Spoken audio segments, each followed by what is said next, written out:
And what are the main myths in psychiatry? Like this chemical imbalance causes mental illness, or drug treats these chemical imbalances? This is one of the biggest lies in psychiatry about the chemical imbalance. When people become depressed, it is almost always because they live a depressing life. For example, there was a patient who went to a psychiatrist, and then the psychiatrist said, "Oh, I want to prescribe to you depression pills." And then the patient got angry and said, "I don't need depression pills. I need a job." Yes. So that was why he was sad and depressed. So it is totally wrong to say that you are depressed because you have a chemical imbalance in your brain. This turns the attention to you and not to your living conditions. The problem is yours alone because something is wrong with your brain. This is totally, utterly wrong. There has been a lot of research into this, and none of it has ever documented that you become depressed or psychotic or get a diagnosis of ADHD because there is something wrong with your brain. You have a chemical imbalance. And it is a very harmful lie because when patients think there is something wrong with their brain, and when they are sometimes told by their psychiatrist, this is like having diabetes and you need insulin, so then they won't stop with their drug. It will be difficult for them to stop because then they think everything will come back. Mm-hmm. Okay, so many patients go on for a lifetime on these harmful drugs. Mm-hmm. Mm-hmm. Yes, this is one of the main topics that when you debate with psychiatrists, they bring, like these psychiatric drugs are necessary for acute episodes in psychosis, for example, or long-term treatment prevent relapses, right? So what can you tell us about that? But these things are totally wrong. Mm-hmm. Psychosis pills, I don't call them antipsychotics, which is their usual name, because they don't really work for psychosis. Mm-hmm. What they do is that they knock you down so that you have difficulty doing anything. Just to read a book or live a normal life becomes difficult. So their original name was major tranquilizers. Mm-hmm. And this is really what they do. They knock you down.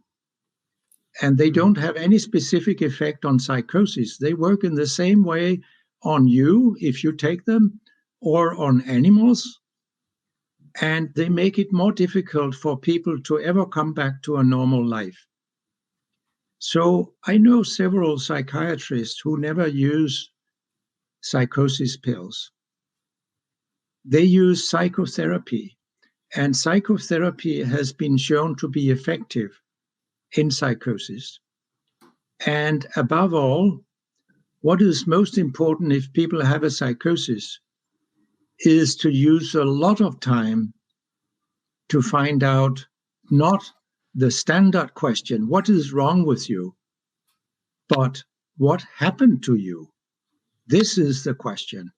Because if you talk carefully to the patient, you might find out that the psychosis actually started with anxiety when they were teenagers and went to school.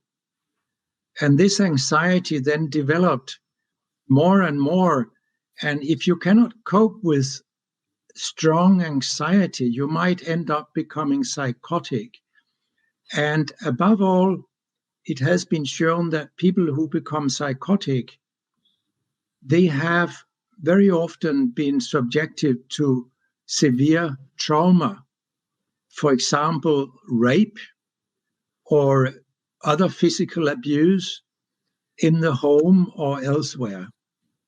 So the more traumas a patient has experienced, the greater the risk of later developing a psychosis. So sometimes you can actually cure people by working with them and finding out that 10 years ago they were raped and they never became normal after that. So if you start working with that on psychotherapy, you can actually heal some patients so that they will never become psychotic again. Mm-hmm. And what can you tell us about the other, I think, big topic in this theme that is electroshock? Is it harmful? It isn't, because I have heard psychiatrists defend that, no, that it isn't harmful, that is effective. In my view, electroshock should be forbidden. It should be banned. No one should get an electroshock. I just had a problem with my computer before this interview. Would you really suggest that I sent electric current through the computer and then hope that it became well? I don't think you would suggest that. And electroshock is pretty harmful.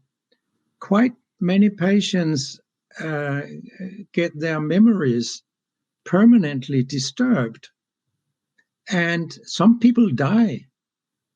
There are various estimates, but it's around 1 per 1,000 who are killed by electroshock. And the effect is so poor that you repeat the electroshocks. So the record I have heard was an Afro-American who received more than 500 electroshocks. This is absolutely crazy. And when something doesn't work, this is actually a definition of insanity, that you do the same thing over and over when you have experienced it doesn't work, then you give more of the same. This is what psychiatrists do all the time with electroshock and with their drugs. If a psychosis pill doesn't work, you increase the dose. And what does that mean? It means you increases the risk of killing your patient or causing permanent brain damage, because this is dose related.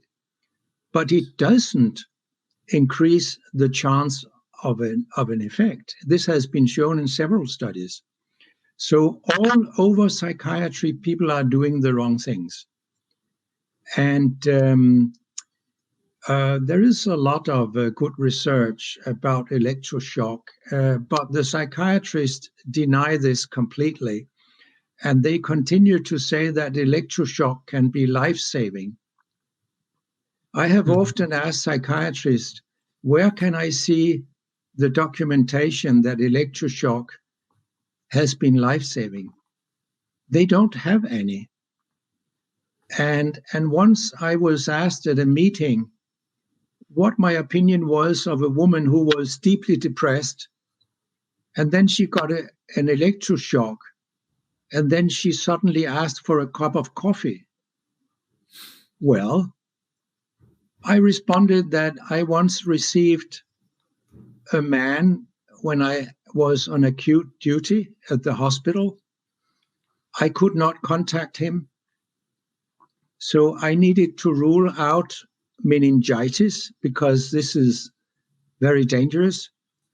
So I tried to insert a needle in his back in order to get some fluid out of the spinal channel to study this fluid for bacteria and protein and glucose and so on.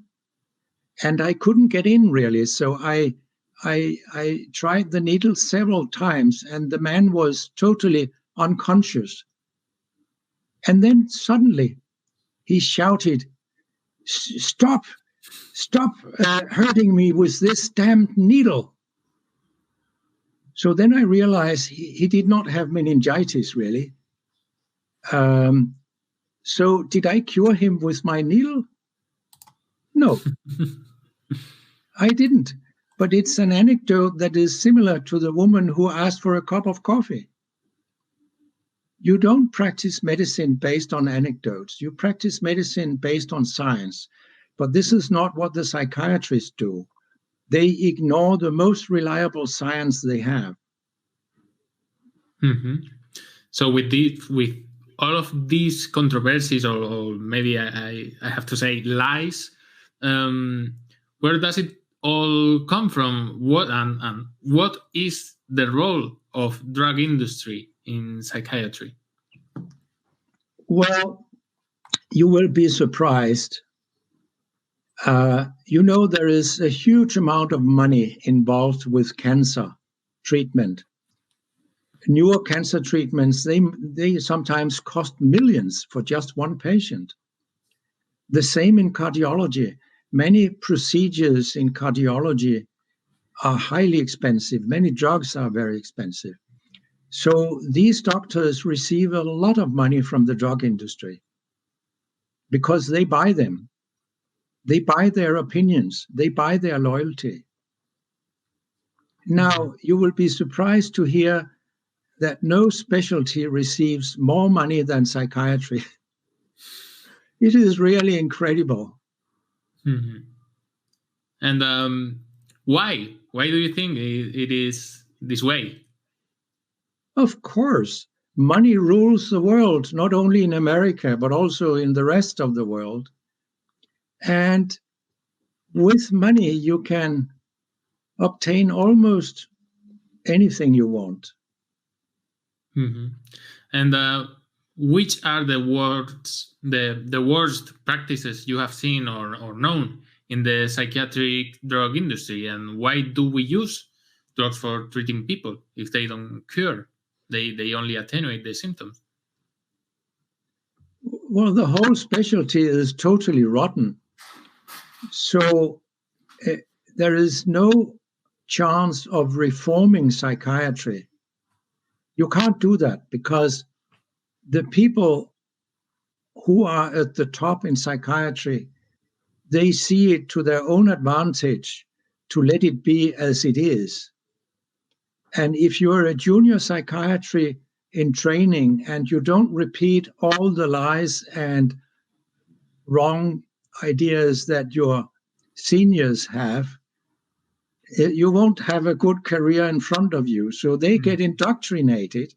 And after some years, they forgot their criticism and they become like the rest of them. So if you have a rotten house, it doesn't really help to call for people to repair the house. You need to tear it down and build a new one.